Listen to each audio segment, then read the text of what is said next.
Hi friends, welcome back to my channel. Interesting వీడియోల కోసం నా ఛానల్ను సబ్స్క్రైబ్ చేసుకోండి. ఏప్రిల్ 22 పహల్గామ్ మారణ హోమంకు సంబంధించి కీలక విషయాలు ఒక్కొక్కటిగా వెలుగులోకి వస్తున్నాయి. ఉగ్రదాడిలో కీలక నియంత్రణ ఆదిల్ అహ్మద్ దోకర్ గురించి మరింత ముఖ్య సమాచారం తెలిసింది.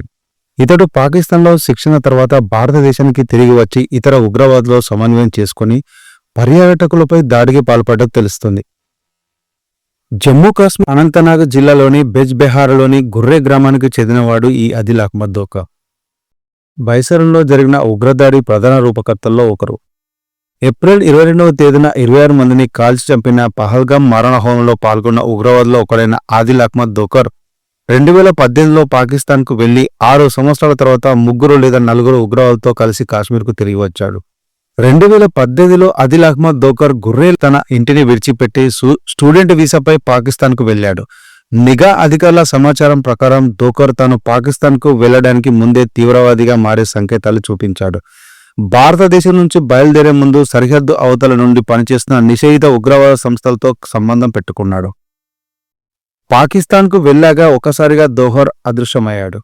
అతను తన కుటుంబంతో కమ్యూనికేషన్ సైతం తెంచుకున్నాడు. దాదాపు 8 నెలల పాటు అతని ఉనికి ఇంట్లో వాళ్లకు, ఫ్రెండ్స్కు కూడా గుర్తించలేకపోయారు. అతని డిజిటల్ పాదముద్రను పర్యవేక్షించే నిఘా సంస్థలు కూడా లింకును కోల్పోయాయి. బెజ్బెహారాలోని అతని ఇంటిపై దృష్టి సారించిన సమాంతర నిఘా ఆపరేషన్ కూడా ఎటువంటి క్లూస్ అప్డేట్ ఇవ్వలేదు. నిఘా వర్గాల ప్రకారం దోకర్ ఈ సమయంలో సైద్ధాంతిక పారామిలిటరీ శిక్షణ పొందాడు. పాకిస్తాన్లో ఉన్న ఉగ్రవాద సంస్థ లష్కర్-ఇ-తోయిబాతో సంబంధం ఉన్న హ్యాండళ్ల ప్రభావంతో అతను పూర్తిగా వెళ్లిపోయాడు. 2024 చివరి నాటికి ఆదిల్ అహ్మద్ దోకర్ నిఘా వర్గాలకు తిరిగి కనిపించాడు. కానీ ఈసారి భారతదేశంలోని ఇంటెలిజెన్స్ వర్గాల సమాచారం ప్రకారం దోకర్ అక్టోబర్ 2024లో కఠినమైన మారుమూల పుంచ్ రాజౌరి సెక్టర్ ద్వారా నియంత్రణ ఎల్ఓసి దాటాడు. ఈ ప్రాంతంలోని భూభాగం గస్తీకి చాలా కష్టంగా ఉంటుంది. నిటారుగా ఉన్న కొండలు, దట్టమైన అడవులు, ఇంకా ఎంతో కాలంగా అక్రమ క్రాసింగ్ ఉపయోగపడుతున్న సరిహద్దు కూడా ఇదే కావడం విశేషం. దోకర్తో పాటు 3 నుంచి 4 వ్యక్తులతో కలిసిన చిన్న బృందం ఉంది. వారిలో ఒకరు పాకిస్తానీ జాతీయుడు హఫీజ్ మూసాగా గుర్తించారు. పహల్గామ్ ఉగ్రవాద దాడిలో మరొక ప్రధాన నిందితుడు సులేమాన్ మూసా భారత భూభాగంలోకి ప్రవేశించి దోకర్ దోహదపడాడని రూఢి అయింది. జమ్మూ కాశ్మీర్లోకి ప్రవేశించిన తర్వాత దోకర్ నిఘా గ్రేడ్కు ఏమాత్రం అనుమానం రాకుండా అటవీ పర్వత మార్గాలను ఉపయోగించుకొని అతని ఆచూకీ నిఘా వర్గాలకు చిక్కకుండా తప్పించుకున్నారు. అనంతనాగ్కు వెళ్లే ముందు అతని క్రిస్వాల్లో కొంతకాలం నిఘా వర్గాలు ట్రాక్ చేశాయి. బహుశా ట్రాల్ కొండ ప్రాంతాల ద్వారా లేదా గతంలో ఉగ్రవాదులు ఉపయోగించిన అంతర్గత ట్రాక్ల ద్వారా వీళ్లు తప్పించుకొని ఉండవచ్చు. దోకర్ పాకిస్తాన్ నుంచి తిరిగి వచ్చాక చాలా వారాల పాటు అజ్ఞాతంలో ఉన్నాడు. ఈ సమయంలో అతను నిద్రాణమైన ఉగ్రవాద శక్తులతో అంటే స్లీపర్ సెల్స్తో సంబంధాన్ని కలిగి ఉన్నాడు. భారీ ప్రాణ నష్టానికి కారణమయ్యే ఇంకా అంతర్జాతీయ దృష్టిని ఆకర్షించే విధంగా వీళ్ళు ప్లాన్ చేశారు. అమర్నాథ్ యాత్ర ముగిసిన తర్వాత ఈ ప్రాంతంలోని పర్యాటక ప్రదేశాలను క్రమంగా తిరిగి తెరవడం సాధారణంగా జరిగేది. భద్రతా కారణాల దృష్ట్యా ముందుగా మూసివేయబడిన బైసరన్ గడ్డి మైదానం మార్చి 2025 నుంచి మళ్లీ పర్యాటకుల రాకపోకలు అనుమతిచ్చారు. ఇదే దోకర్ అతని బృందానికి స్పష్టమైన అవకాశాన్ని ఇచ్చిందని భద్రతా సంస్థలు భావిస్తున్నాయి. ఏప్రిల్ 22 మధ్యాహ్నం 1:50 ప్రాంతంలో దోకర్ సహా దాడి చేసిన వారు బైసరన్ చుట్టూ ఉన్న దట్టమైన ఫైన్ అడవి నుంచి బయటకొచ్చారు.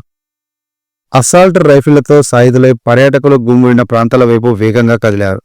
ప్రత్యక్ష సాక్షులు చెబుతున్న దాని ప్రకారం దాడి చేసిన వారు కొంతమంది బాధితులను వారి మతం గురించి అడిగారు. అనేక సందర్భాల్లో వ్యక్తులు ఇస్లామిక్ శ్లోకాలను పఠించాలని డిమాండ్ చేశారు. అలా పఠించిన వారిని కాల్చి చంపారు. భద్రతా అధికారులు ఇప్పుడు ఆ బృందంలో కనీసం 5 ఉగ్రవాదులు ఉన్నారని ధృవీకరిస్తున్నారు.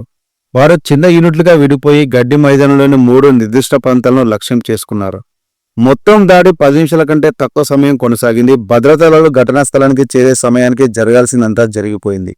ఉగ్రముఖ అక్కడి నుంచి వెళ్లిపోయింది. మృతుల్లో 25 మంది పర్యాటకులు, ఒక స్థానిక పోనీ ఆపరేటర్ ఉన్నారు. నేవీ నుంచి ఒకరు, ఇంటెలిజెన్స్ బ్యూరో నుంచి మరొక భద్రతా సిబ్బంది కూడా ఈ దాడిలో ప్రాణాలు కోల్పోయారు. బైసరన్ ఊచకోతలో పాల్గొన్న 3 ప్రధాన నిందితులలో దోకర్, జమ్మూ కాశ్మీర్ పోలీసులు అధికంగా పేర్కొన్నారు.